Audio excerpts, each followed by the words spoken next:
Ever ready, never ready. Is that how it is? Okay. Wake this baby up. Oh, there we go. All right. Tell me when we start. Good morning, everybody. Good morning. This is a privilege, I believe, and an opportunity to speak to such a lovely group of people. And as I've been recently welcomed into the BOTS family, I'll call you a family because you're very friendly, I decided to accept the invitation, even though it was very sort of quick.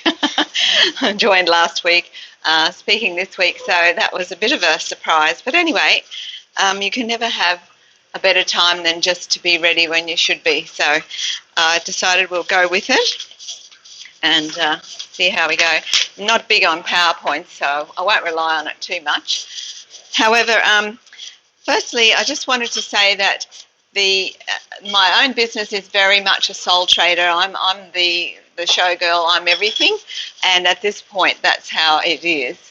There may be opportunities for scaling up at some point, but at the moment you might say the appeal of what I have to offer is based around the person, which might sound a little conceited, but it becomes what I offer has been born through experience, through developing many, many hours and years of learning, professional development, and then experience of actually implementing that. So it becomes, as most of you are with a micro business, you are the signpost and you are the flagship of your business. So looking at, that's just a simple logo I have. Maybe somebody might be able to improve on that.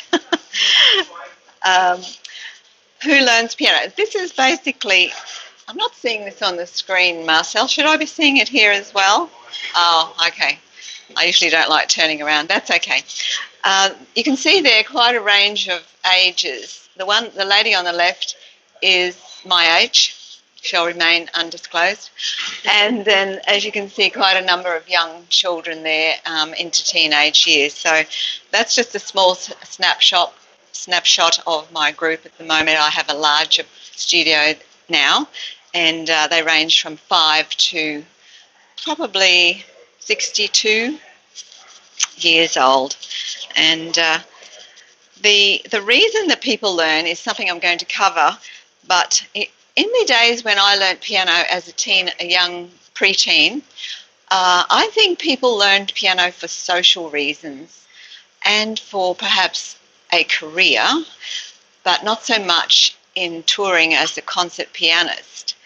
The social reasons, in my experience, revolved around the parents wanting their children to be able to do something that they could entertain others with, maybe entertain the family with, as in the case in my family.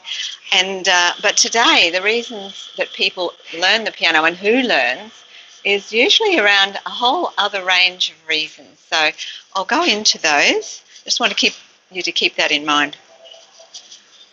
A little bit startling, that picture there. It was meant to grab your attention. So they're talking about the structure of the brain. A lot of you would be familiar with neuroplasticity because it's a sort of a buzzword through the science world, and you can read lots on the internet about neuroplasticity.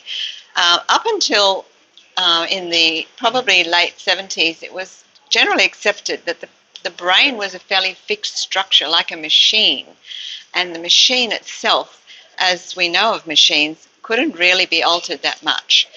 Okay, with a computer you may have the upgrade opportunities, but as for a brain, it is plastic in its nature, not in its structure. As obviously it's not made of plastic, but it's plastic in the way that it continually evolves and changes. And it's evolving and changing depending on external circumstances. So whatever you are exposed to and repeat, then it becomes part of your brain mapping.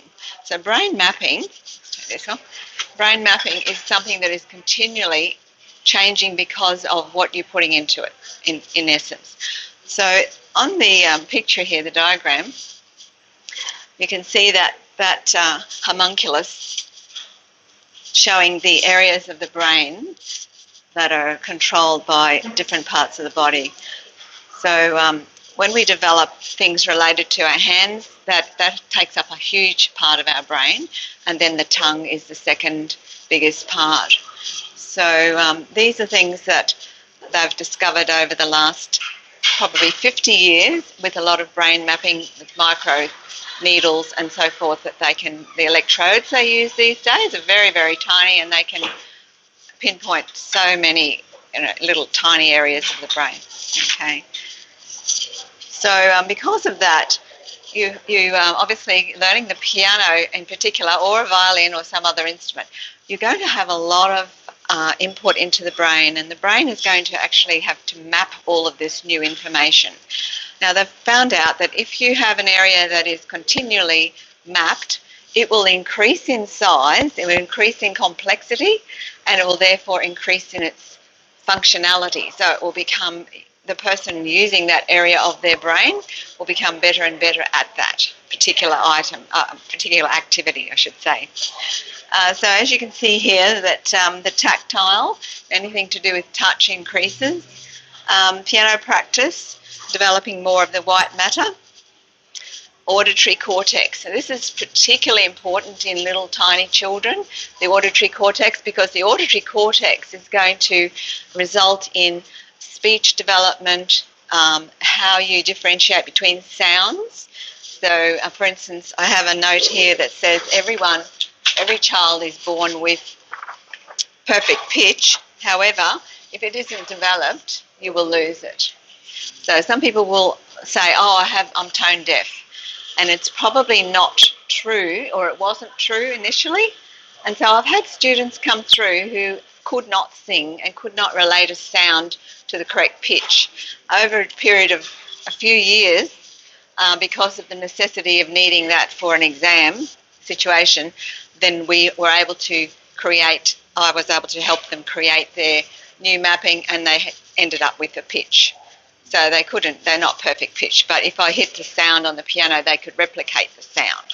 And that's pretty amazing, I think. It just proves that this brain plasticity, it really does work. Another interesting point on here, it makes children more focused because they are actually having to concentrate on one activity, whereas these days you'll notice, if any of you have grandchildren or children of this age, they're very distracted. We have devices, even adults, we're very distracted compared to how we were 40 years ago or even 20 years ago. Children, you can imagine this generation coming through, very distracted, very hard to focus on one activity at a time, and they need entertainment. And so with an activity like piano playing and learning and practice at home, they're developing concentration skills. And they're developing the ability of sticking with the task until it's completed or it's at least improved. And that's a huge plus, and it will relate then to their success later in life. There's an interesting statistic here which says most pianists are comfortable with public speaking. In a recent study, it was revealed that 91 out of 100 CEOs of America's biggest companies learnt the piano as a child. Take that how you will. But it does obviously have a crossover into other areas of your life. And one more, I won't bore you with statistics, one more.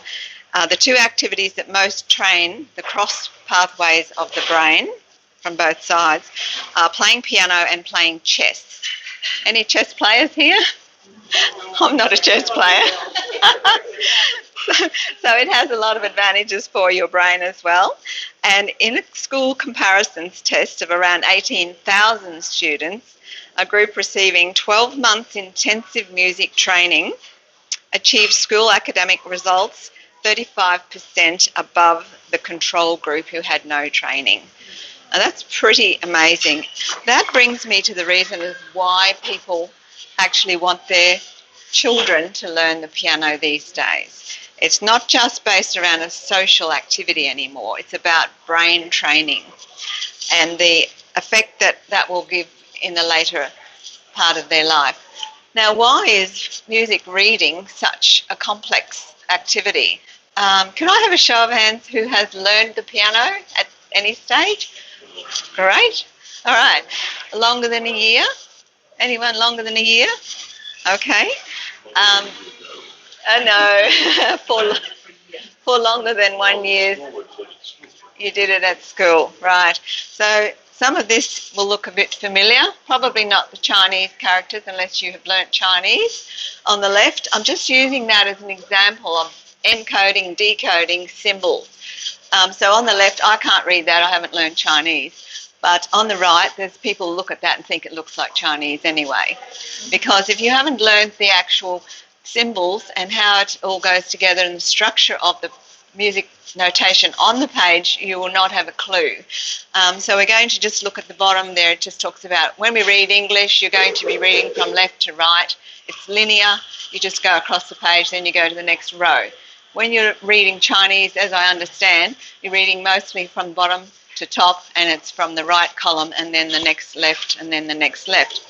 When you read music, you're reading from left to right and you're reading vertically at the same instant, as well as the positioning on the stave, which is all those little lines, is going to vary depending if you're reading the top half or the bottom half. They're not the same. So you've got a lot of things going on there. And as well as that, you've got sign directions in abbreviated forms.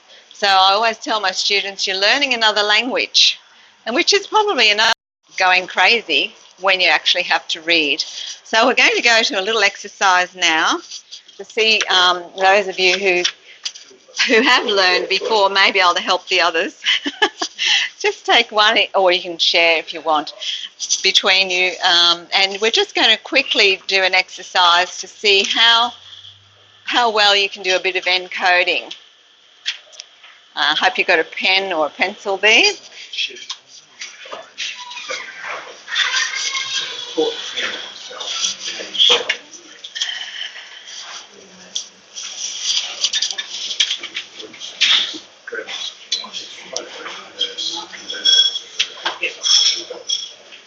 You've got enough? Yeah, so on the slide. Okay, just have a look up here first, because I know what it's like as a teacher. As soon as I put anything in front of a student, I used to be a high school teacher, the eyes are there and you're not listening anymore. But up here, for those of you who don't know music at all, the top squiggly thing is a treble clef. It just means that it's relating to things above the middle of the piano mostly. The bottom curly thing with the two dots next to it are relating to everything left of middle C, or the middle of the piano. Now you can see there are lines there and spaces between the lines. You'll see there are 5 lines, 4 spaces in each hemisphere or half there. And then on your sheet, I haven't given you a clue as to where the C is on the stave. So if you look at your stave, you can write middle C there in the centre, and that'll give you a clue as to where to start looking for the actual letters. Now I've numbered them 1 to, I think it's 13 or 12 or 13, so that you have to move around your staff. You won't be able to find them in numerical order, okay? So you may start at any time and just see how far you can go. I'll give you about 2 minutes. No understanding? That's fine. Because something like that would have been difficult to learn even as a child. And now as an adult, your brains are less plastic, but they can be replasticized by more and more learning in new areas. And this is one of the points of a book I'm reading called The Brain That Changes Itself. Has anyone read that book? The Brain That Changes Itself. That's a good question. I was going to bring it with me as a resource today, but I'm sorry I can't tell you who the author is. Yeah, I'll find out for you. The Brain That Changes Itself. I was speaking to a parent of one of the children yesterday, and she knew the book and had read it and said terribly interesting. And it's very scientific, but not to the point that the layman can't read it, So really, really interesting. So as you get older, you're going to need to create new learning opportunities for ourselves, so that our brain can still do new mapping. If you don't do that, you become, in some way, senile, and nobody wants that.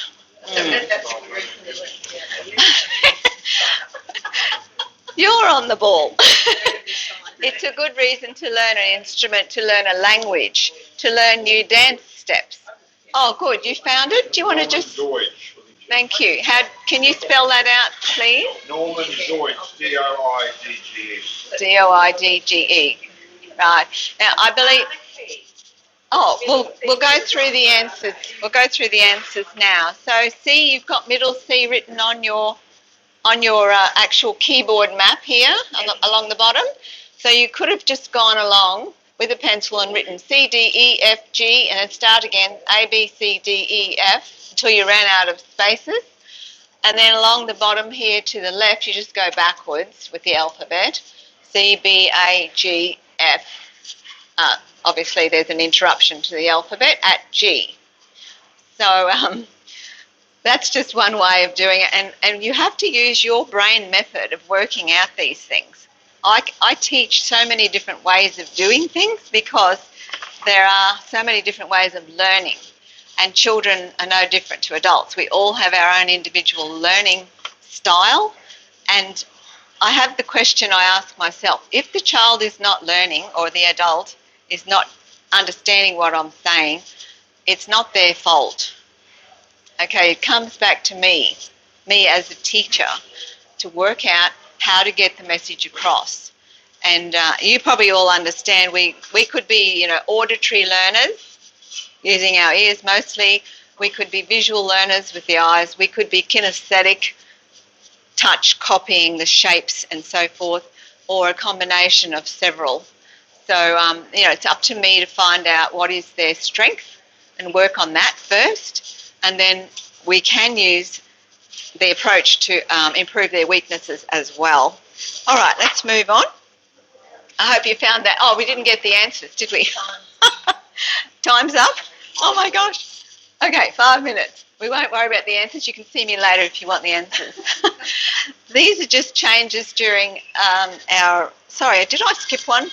I did. Okay, goal setting and achievement. This is a huge thing because the dopamines that are released in the brain chemistry give the child or the person a huge boost, and it improves their memory of what they've done. And so when they achieve something, even if it's, wow, you did really well in the class, I'd like to offer you a sticker. Now, some people say, oh, stickers. No, but I have found stickers is something that people like, and adults do too. So these are just competitions that the ones on the top have been involved in competitions, and it creates a bit of anxiety, but it's a goal setting, and then they achieve it. So that's really good for a student. And the lady on the bottom left, she's just one of my adults, and she doesn't go in anything that's stressful. However, I put on a soiree night for the adults, so it's very low pressure.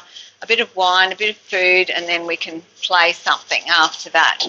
And the opportunity for this little boy here of his age group to play on a large grand piano when all at home he's got is a keyboard, it's pretty awesome for him. Okay, so that's just, all this, but it's technology advancing through the years and what it's been able to do for music classes in general. So you've got your software development, you can write music from a computer, have it notated, printed out, etc. And then games and apps. And I use as many as I can within the classroom setting to just vary what I'm doing and engage them in technology that they're used to. So that's really they love those, but they're just a small part of the lesson. Oh, I thought I had another slide.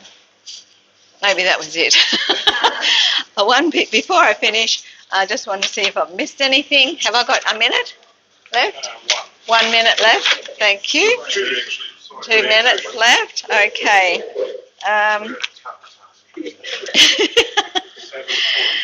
So I think none of us will probably argue with the point that playing piano in front of other people would increase confidence once the activity's over, once the actual thing's over. Increases confidence. It develops a tenacity in the student that they would be able to set themselves a task, or it may be set for them, because it could be set by the parent or the teacher that, yes, we'd like you to be in the coming concert and we would like you to pick out a piece that you would enjoy playing, and then we set them the task. So it gives them something to aim for, which is really important in life. It's a life skill. Okay. So having said that, as I said, I'm a sole operator. I would find it difficult to scale myself up unless I took on employees, subcontractors, which is what a lot of music schools do, and then you do not have the exact same copy of yourself. The duplication is never pure. So at the moment I'm not doing that. I do have another business asset development outside of piano teaching, which I do based on a mentorship program. So that's the way I do scalability, but not through my piano business itself. So thanks very much for your attention today. I hope you got something from that, and I look forward to working with you all. Thank you.